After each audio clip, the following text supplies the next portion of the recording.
Welcome back to day 3 of the League of Legends World Championship live from Los Angeles. And it's now time to discuss, after the break, SKT versus TSM. SKT T1 coming up with a very big win there. Picks and bans kind of went as everybody expected. We figured we'd see a few picks go this way. Kind of interesting that they did get Ari on the side of SKT, but the early dives, a lot of vocal points coming out from you, Crepo. What were your thoughts on that early dive from Team Solo Mid? When we were watching the match, I just started getting really excited and at the same time really angry because TSM was playing the better conceptual early game. They were really playing the game better. Like when it's pure methodical and pure in your head, they were playing it better. What points make you think that? Okay, SKT1 failed already against OMG with the 3v1 dive, so they kind of adapted their strategy to now let Lee Sin dive 3 against 1 as well. But it still was really slow for Lee to get there. And then what Dyrus did was really smart. He said, well, okay, you're going to dive me. I know you're going to dive me. I'm going to move away, take my tower. I don't care. That's the correct play from Dyrus. At the bottom lane, Renekton didn't do that. I'm not sure if that was a choice, but I think they just defaulted to try and survive under the tower and try and mirror. But then TSM actually had the chance there, right there, to dive Renekton, kill him, take his tower, while Dyrus wasn't there. And they screwed it up. Xpecial, with all credit, Xpecial played a really nice match, has really nice Crescendos. So I don't want to bash him at all, but right there he took tower aggro too early. He took 1 or 2 tower shots when there was no damage coming out from his teammates on the Renekton, which should always happen. So the ideal 3v1 dive is support taking tower aggro, the double buff, and the other laner hitting as hard as you can. Max damage on Renekton, resetting tower aggro. Corki will Valkyrie out, or Elise will repel when it switches. Kill him, take tower, snowball game. Yeah, and just going off that, Xpecial, just mechanically, TSM got outplayed, but I feel like like Crepo said, their strategy was on point. Impact should have died there in 3v1 dive, just because Xpecial didn't even exhaust, played it, they just played it not so good. And also, you can tell how uncharacteristic it is of Korean games for there to be a 3v1 dive, because when I watched the duel lane on SKTT1 side, they got the tower, and they allowed Dyrus to freeze. They should have pushed it all the way to the tier 2 tower and let the cannon minion reset. But when I watched them recall, I'm like, there's a cannon minion there on their side. Dyrus can freeze the cannon minion and just permanently just sit there. And all Dyrus has to do is not die, which is exactly what he did. He died at the worst possible time. All you have to do there is just sit there. You'll draw jungle pressure for minutes of the game, crucial minutes for Lee Sin to make plays. All you have to do is just not die. And I just feel like TSM got mechanically outplayed, but SKT1's strategy, especially in the 3v1 dive kind of early game that NA is used to, they played it, it's not so good. Yeah, they didn't play it so well, but I do agree with you guys that it could have gotten huge in the early game for TSM. But that pressure, they didn't freeze the lane, but then they had pressure across all 3 lanes with Impact shoving, and especially in mid and bot, they were slowly chipping away on those turrets over time as well. At the same time, okay, you get pressure in all 3 lanes, but how about you actually push in a wave? You let a level 1 Rumble push you back, because the dive failed. I can get it if both of them are in the same position, sure, you can pressure all you want, but that was a level 3 Renekton because of a failed dive against a level 1 Rumble. The wave would have reset, okay, level 2 then. If you then have jungle pressure on him, he dies, and it was a really poor play by SKT1 strategy-wise, and I really hope they fix it. As you said, they have a really good coach, so you could already see the little improvement in switching from the no 3v1 at all to make it into a 3v1 if they have lane swaps. Hopefully they recognize now that, hey, Dyrus did something really smart, and they can adapt it in the next game. Another thing I want to point out is just the fact why Caitlyn has kind of fallen out in North America. Not she's still a pretty common pick, but she's not overwhelmingly common as in other regions.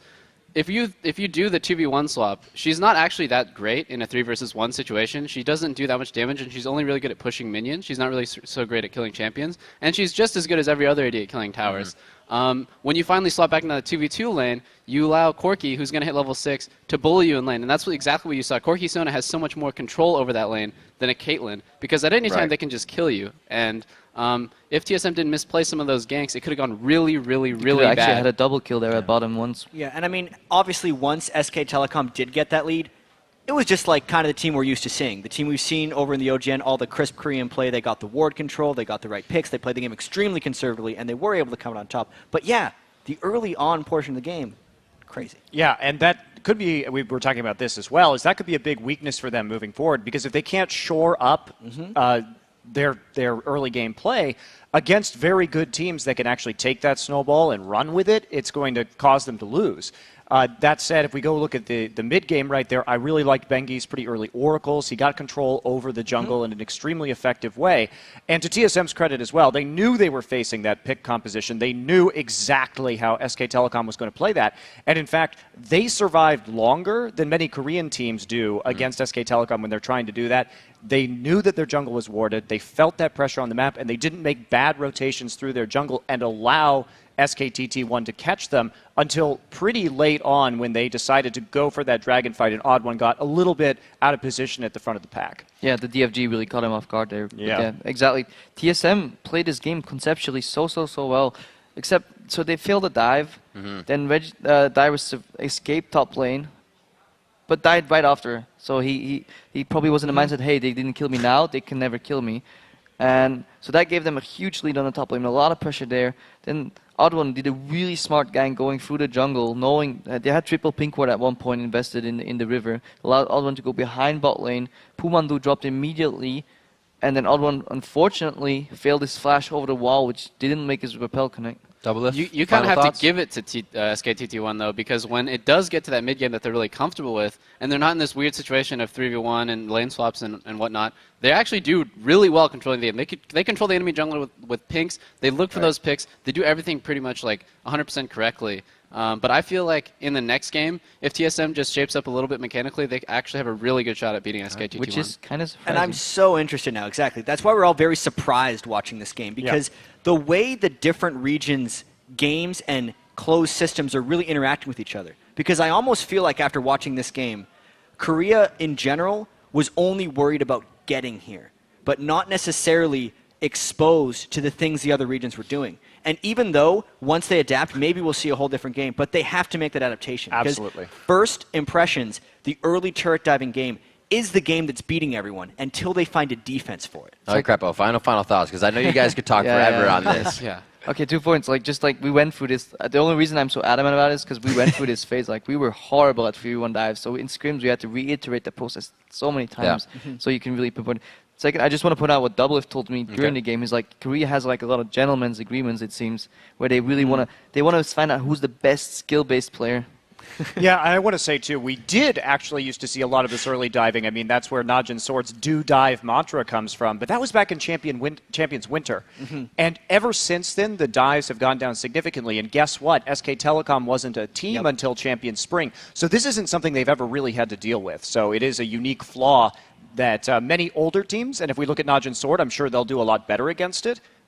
Coming into the later stages of the tournament. But SK Telecom, I agree, they've got to shore up that early game. All right, with the final words from our analysts, and after 3 days of games, let's see where the Group A teams stand heading into the second half of the group stage. OMG is sitting in first at 4-0, and SKT now alone in second place at 3-1. Team Seoul Mid falls back into third place with their loss to SKT, while the Lemon Dogs and Gaming Gear round out the bottom half of the standings. All right, and with today's 5 games in our matches.